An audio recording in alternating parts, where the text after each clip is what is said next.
बिस्मिल्लाहिर्रहमानिर्रहीम। अस्सलाम वालेकुम दोस्तों, उम्मीद है कि आप सब खैरियत से होंगे। उस्मान क्रिएटिव्स यूट्यूब चैनल में खुशामदीद। दोस्तों, फाइनेंस एक्ट 2025 के अंदर प्रॉपर्टी की लेन देन के हवाले से कुछ चीज़ें चेंज की गई हैं। ये आप देखें, पंजाब लैंड रिकॉर्ड अथॉरिटी ने अपने तमाम रेवेन्यू ऑफिसर्स को ये लेटर इशू किया है।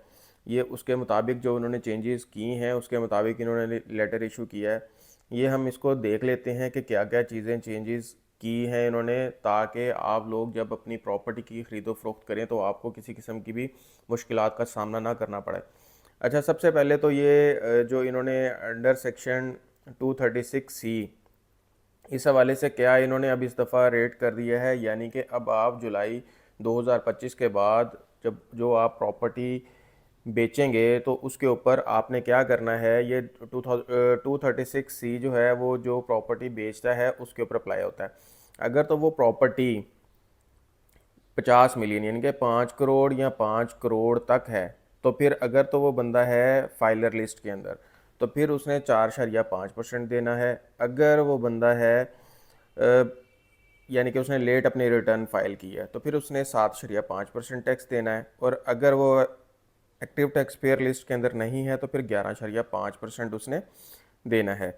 इसी तरीके से अगर प्रॉपर्टी 5 करोड़ से ज़्यादा की है और 10 करोड़ तक की है तो फिर उसने 5% टैक्स देना है बेचने वाले ने। और अगर वो लेट फाइलर में है तो 8.5%, और अगर वो नॉन फाइलर है तो फिर 11.5% उसने टैक्स देना है।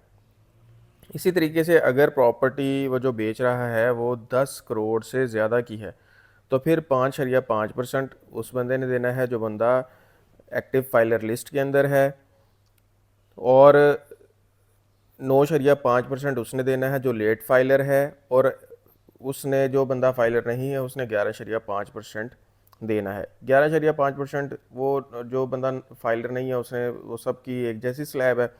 बाकी जो है वो फाइलर और नॉन फाइलर, फाइलर और लेट फाइलर के हवाले से जो है चीज़ें चेंज हो रही हैं।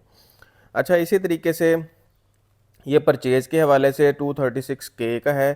236K के अंदर भी इसी तरीके से 5 करोड़ वाले जो है वो बंदा अगर कोई प्रॉपर्टी ख़रीद रहा है 5 करोड़ तक की, तो फिर अगर तो वो बंदा फाइलर है तो उसने 1.5% टैक्स देना है, लेट फाइलर है तो 4.5% देना है, और अगर वो फाइलर लिस्ट में शामिल नहीं है तो फिर 10.5% देना है। और अगर वो 5 करोड़ से लेकर 10 करोड़ तक की प्रॉपर्टी ख़रीद रहा है तो फिर उसने 2% टैक्स देना है अगर वो बंदा फाइलर लिस्ट के अंदर है, टाइम से अपनी फ़ाइल रिटर्न सबमिट करवा रहा है। और अगर उसने लेट अपनी फ़ाइल सबमिट करवाई है तो फिर 5.5% देना है, और अगर वो नॉन फाइलर है या फिर उस ATL में लिस्ट के अंदर शामिल नहीं है तो फिर 14.5% देना है। इसी तरीके से अगर वो ऐसी प्रॉपर्टी ख़रीद रहा है जो 10 करोड़ से ज़्यादा की है तो फिर उसने 2.5% टैक्स देना है फाइलर ने, लेट फाइलर ने 6.5% देना है, और अगर वो नॉन फाइलर है तो फिर उसने 18.5% देना है।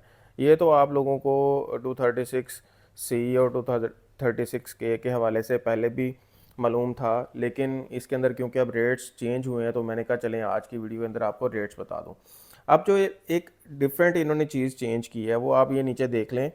ये आप restriction of economic transaction by certain persons under section 114, इसके अंदर इन्होंने क्या किया है, ऐसे लोग जो एक्टिव टैक्स पेयर लिस्ट नहीं हैं, यानी कि अगर वो फाइलर नहीं हैं तो वो 100 मिलियन या 100 मिलियन से ज़्यादा की ट्रांजैक्शन नहीं कर सकते। यानी कि अगर उन्होंने ट्रांजैक्शन की तो अगर ये अपने रेवेन्यू ऑफिसर्स को कह रहे हैं इसका नुकसान का ज़िम्मेदार आप खुद होंगे।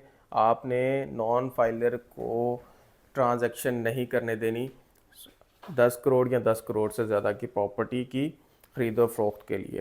तो ये इन्होंने रिस्ट्रिक्शन, इकोनॉमिक रिस्ट्रिक्शन इन्होंने की है। तो इसके हवाले से इन्होंने स्पेशली इसको जो है इन्होंने ये देखिए मैंने हाईलाइट भी किया हुआ है, इसको आप पढ़ सकते हैं। तो उम्मीद है कि आप लोगों को मेरी ये वीडियो पसंद आई होगी, इन्फॉर्मेटिव लगी होगी। अगर आप लोगों को मेरी ये वीडियो पसंद आई तो मेरी इस वीडियो को लाइक कीजिएगा, अपने दोस्तों के साथ शेयर कीजिएगा। अपना और अपनी फैमिली वालों का बहुत ज़्यादा ख्याल रखें। पाकिस्तान जिंदाबाद। अल्लाह हाफिज़।